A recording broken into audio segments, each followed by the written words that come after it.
Hello, नमस्कार, सत श्री अकाल। केम छो? तो कैसे हैं आप? उम्मीद करता हूँ कि आप अच्छे होंगे, आपका प्रिपरेशन अच्छा चल रहा होगा। तो इंटरव्यू वीडियो का सीरीज में ये part Chhath series sorry series number interview series number 6 है, part number 6। Sorry sorry sorry. तो ये है पार्ट नंबर 6। आज के बारे में हम लोग बात करेंगे। तो चलिए शुरुआत करते हैं। अगर आप मॉक देना चाहते हैं तो कृपया मुझे डीएम करें और कमेंट सेक्शन में बता दें। सबसे पहले हर स्लाइड में मैं ये रखा हूँ कि आपका टिप्स क्या है। आपके इंटरव्यू से पहले ये चीज आपको याद रखना है, प्रैक्टिस करके जाना है, इजी ना लें, क्योंकि हर मार्क्स जो है काउंट होता है। ठीक है। बी स्पेसिफिक, जो पूछा जाए वही बताएं, अपना ज्ञान नहीं दें। ठीक है। पर्सनालिटी एकदम पूरा best personality, show your personality. आपका ग्रेटिट्यूड करने का जो वो है वो बहुत बढ़िया होना चाहिए। आपका ड्रेस बढ़िया होना चाहिए, आपका शू क्लीन होना चाहिए।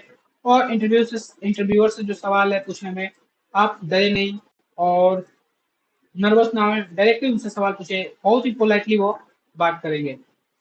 तो चलिए डायरेक्टली मैं बढ़ता हूँ सवाल की तरफ। ये जो है कंटिन्यूअस है पार्ट 5 का। तो मैं ऐसे तो रिकमेंड करूंगा कि सारा प्ले लिस्ट देखें। अगर आपके पास टाइम नहीं है तो कम से कम पार्ट 5 एंड 6 को जरूर देखें, क्योंकि इसमें मोस्ट प्रोबेबली जो इम्पोर्टेंट क्वेश्चन है वही मैं इंक्लूड किया हूँ। तो उसका कंटिन्यूअस में मैं ये सीरीज लाया हूँ। कंटिन्यूअस में इसके क्वेश्चन है। ये सवाल कि ऑप्शन जो होता है डेरिवेटिव मार्केट में वो क्या होता है, ओपन मार्केट क्या होता है, डेरिवेटिव मार्केट क्या होता है, इसके बारे में आपको मालूम होना चाहिए। ठीक है। कॉल ऑप्शन या पुट ऑप्शन क्या होता है बैंक में, इसके बारे में भी आपको मालूम होना चाहिए। जीडीपी क्या है? ठीक है। जीडीपी पे इंडिया का कौन सा नंबर है ये आपको मालूम होना चाहिए। जीएनपी क्या है ये भी आपको मालूम होना चाहिए। ठीक है। मॉनेटरी पॉलिसी मैं फिफ्थ में स्लाइड में भी डाल रखा हूँ, सिक्स में भी डाल रखा हूँ, ये इंपॉर्टेंट है। जीपीएस स्लाइड पता नहीं, पर मैं किसी न किसी में डालता रहता हूँ क्योंकि ये इंपॉर्टेंट सवाल है। और 100 में से कम 60 लोगों से पूछा जाता है। मॉनेटरी पॉलिसी को लागू कौन करता है ये भी आपको मालूम होना चाहिए, जैसे कि आरबीआई लागू करता है। फाइनेंशियल पॉलिसी क्या है, इसका बेनिफिट क्या है, इसका चैलेंजेस क्या है। फाइनेंशियल फेशियल डेफिसिट क्या होता है, facial policy, sorry that time also. Facial deficit क्या होता है, इसको कैसे कैलकुलेट करते हैं, आपको ये मालूम होना चाहिए। डीमैट अकाउंट क्या होता है ये भी मालूम होना चाहिए।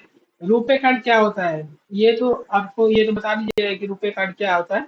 और इससे एक इम्पोर्टेंट सवाल ये पूछा जाता है कि रुपे कार्ड को जो है कौन लागू करता है, लागू इन द सेंस मतलब कौन सी ऑर्गेनाइजेशन चलाता है। ठीक है। और रुपे कार्ड कहाँ की है तो आपको मालूम होना चाहिए, जैसे कि ये रुपे कार्ड इंडिया का है। ये स्टॉक मार्केट से क्वेश्चन, बुल और बियर मार्केट क्या होता है। स्विफ्ट स्विफ्ट जो होता है बहुत ही इंटरनेशनल ट्रांजेक्शन करने में सबसे ज्यादा इम्पोर्टेंट ये रोल प्ले करता है।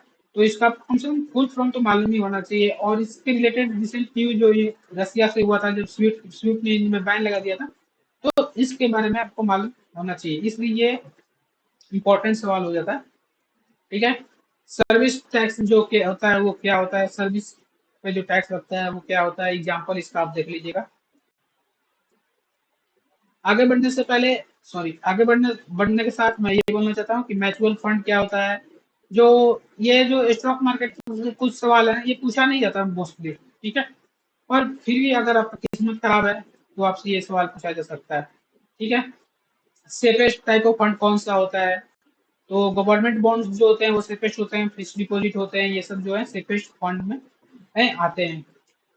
म्यूचुअल फंड के बारे में आपसे मैं इसलिए डाल दिया क्योंकि अगर आपकी किस्मत खराब है तो अगर किसी ने इसके बारे में पूछ दिया तो आप ये सब बता दें। और जीएसटी क्या होता है, करंट जीएसटी कलेक्शन क्या है। हर मंथ का जो जीएसटी कलेक्शन है कम से कम प्रीवियसली 3 मंथ्स का तो आपको मालूम ही होना चाहिए। अगर नहीं इतना भी नहीं मालूम है तो जिस जिस मंथ आपका वो इंटरव्यू है उस मंथ के उसके पहले वाला का तो मालूम ही होना चाहिए। तो मैं बोलूंगा फिफ्थ स्लाइड जो है ना, फिफ्थ पार्ट जो है बहुत इंपॉर्टेंट है, उसे जरूर देखें। उसके बाद ये थोड़ा सा एडवांस टाइप का है। अगर अगर आपके पास टाइम है तो पूरा स्लाइड देखें। मैं रिकमेंड करूंगा आप पूरा स्लाइड देखें, क्वेश्चन नोट करें, आंसर खुद से दें। अगर आप आंसर चाहते हैं तो मैं कोशिश करूंगा कि आने वाली वीडियो में आंसर भी दूं और मुझे कमेंट बॉक्स में बता दें। Till then, thanks for watching. God bless you all. And please subscribe my channel and like my channel. Tata bye bye. See you in the next video.